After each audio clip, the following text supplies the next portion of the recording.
bir kuni bitta musofir chet elda tahorat olmoqchi bo'libdi-da, o'ziga joy qidiribdi. Qarasa, bitta qulay joy topolmabdi. Keyin ana bilsanglar hojatxonaning tashqarisida rakovina bo'ladi, qo'l, bet yuvadigan. Ashaga borib tahorat olishni boshladi. Keyin oyog'iga kelganda, oyog'ini yuvayotganda, bitta chet ellik ko'rib qolib, oldiga kelib, juda qovog'ini solib yomon ko'rib, "Nima qilyapsan? Biz bu yerda yuzimizni yuymiz, betimizni yuymiz" debdi. Endi tarjima qilganda.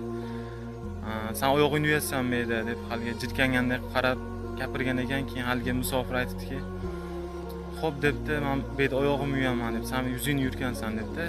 "Sen yuzingni bir kunda necha marta yuysan" debdi. U aytibdi, "Bir kunda yuzimni 1 marta yo 2 marta yuyman" debdi.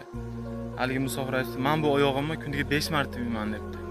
Demak, o'z-o'zidan bu oyog'im seni yuzingdan toza. Shunaqa ma'noda gapiribdi-da.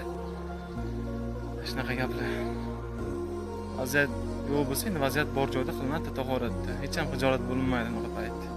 Sizlar ham bemalol shunaqa joyda tahorat qilib, oyoq qo'lingdan yuyaveringlar bemalol. Sizlar baribir ulardan ustunsizlar.